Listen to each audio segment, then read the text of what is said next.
अ, बघू शकताय मित्रांनो, आत्ताच पंढरीची वारी झाली आणि वारकरी दिंडीला कुठं चाललेत बघायचं आहे आपल्याला. एवढं पाऊस चालू आहे, पायात काही नाही आहे आणि पायी पायी चाललेत. कुठं जात आहेत आपण त्यांना विचारणार आहे. झेंडा छत्रपती शिवाजी महाराजांचा झेंडा आहे आणि कुठंतरी बॅनर आहे.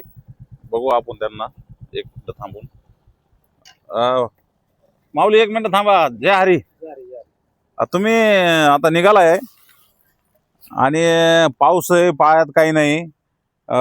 संघर्ष योद्धा मनोजदादा जरांगे पाटील यांच्या वाढदिवसानिमित्त 2 दिवसीय पदयात्रा. पहिला दिवस 31 जुलै छत्रपती शिवाजी महाराज स्मारक रांजणगाव शेनपुंजी या ठिकाणी ही निघालेले आहेत आणि दुसरा दिवस म्हणजे शांती ब्रह्म संत एकनाथ महाराज यांच्या पैठणला त्यांचा आज मुक्काम आहे. आणि तुमचा इथून आता तुम्ही पायी पैठणला निघाला आहेत का? हो, पायी पायी.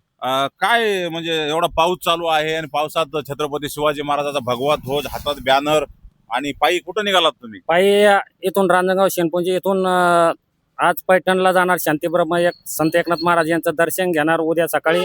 आणि उद्या 1 ऑगस्ट संघर्ष योद्धा मनोजदादा जरांगे पाटील यांचा वाढदिवस आहे. त्यानिमित्त त्यांना दीर्घायुष्य लाभावं.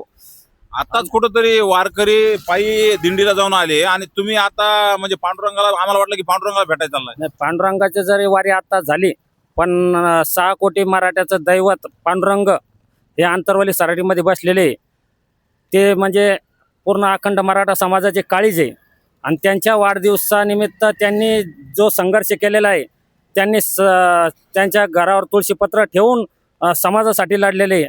आणि त्या व्यक्तीने इतकं केलेलं असताना आपण थोडा खारीचा वाटा म्हणून थोडंसं त्याच्या काहीतरी सेवा आपल्या हातून घडव, ह्या निमित्ताने मी ही पदयात्रा काढलेली आहे. बघू शकता तुम्ही, मराठ्याचं दैवत काळीज मनोजदादा जरांगे पाटील यांनाच ते विठ्ठल मानतायत आणि त्यांच्या वाढदिवसानिमित्त त्यांना दीर्घ आयुष्य लावावं म्हणून रस्त्यात जेवढे मंदिर येत आहेत त्या मंदिराचं दर्शन घेऊन ते पाटलाला दीर्घ आयुष्य मिळावं आणि पैठणला जाऊन नाथसागर या ठिकाणी नाथ महाराजाचं दर्शन घेऊन ते नंतर आंतरवली सराटीच्या दिशेने पायी जाणार आहेत. काय प्रवास कसा आहे तुमचा, कसं मार्ग राहणार आहे? परवास आता इथून रांजणगाव शेनपुंजीहून इथून निघलो. आता वाळूज लांजी आणि पांढरांजणगाव बिडकीन ढोरकीन मार्गे पैठणला मुक्कामी आहोत. बघू शकता, बघा तुम्ही बॅनर दाखवा त्यांना. बॅनरवर स्पष्टपणे लिहिलेलं आहे आणि इथून ते त्यांचा पैठणचा मार्ग आहे. त्या मार्गाने मला एकच विनंती करायची आहे की हे माणूस पायानं जात आहेत. यांना कुठंतरी प्रत्येक मराठा बांधवांनी जागोजाग ज्या ठिकाणी ते यांना दिसतील त्यांचं स्वागत करावं, त्यांना प्रेरणा भेटणं असं 2 शब्द बोलावे आणि पुढच्या मार्गाला त्यांना वाटा लावावं. कारण आंतरवलीला जाऊस्तोवर बरेच गावं येतात, त्या प्रत्येक गावातील मराठा सेवकांनी त्यांचं नक्की स्वागत करावं. कारण हा माणूस पायात चप्पल न घालता कुठंतरी जरांगे पाटलाला दीर्घ आयुष्य मिळावं, कारण त्याचा त्याग तेवढा आहे. म्हणून ह्यांनी पण त्याग करून, चप्पल त्याग करून पावसामध्ये भिजत हा माणूस आंतरवली सराटी जवळपास इथून किती अंतर असन? इथून जवळपास 100-110 किलोमीटर अंतरवाली जवळपास 100 किलोमीटर पायी चालणार आहे 2 दिवसात. म्हणजे 50-50 किलोमीटरचे 2 टप्पे आहेत.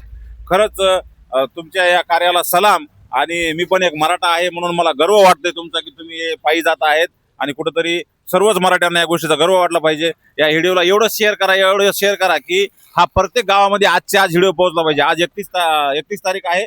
आज आणि उद्या प्रत्येक या रोडच्या जेवढे गाव आहेत त्या गावाला त्या गावापर्यंत व्हिडिओ पोहोचला पाहिजे. आणि प्रत्येक मराठा सेवकांनी त्यांना रस्त्यावर भेटा. जर तुम्हाला कोणाला भेटायचं असेल तर कॉन्टॅक्ट नंबर तुमचा काय राहील जर या रस्त्यानं भेटायचा असेल तर माझा कॉन्टॅक्ट नंबर आहे 8390137816. नक्कीच यांना कॉन्टॅक्ट पण करू शकता तुम्ही. आणि कुठंतरी आपले वारकरी विठ्ठलाच्या चरणी म्हणजे जरांगे पाटलाच्या चरणी दर्शन घेण्यासाठी आणि त्यांना वाढदिवसा शुभेच्छा देणे. अजून काय याच्यापेक्षा वाढदिवसा शुभेच्छा द्यायला पाहिजे? जरांगे पाटलाला काय देऊ शकतो आपण? खरंच तुम्ही काहीतरी आगळं वेगळं चांगलं निवडलंय. आणि प्रत्येकाने कमेंटमध्ये जरांगे पाटलाला वाढदिवसानिमित्त शुभेच्छा नक्की द्या.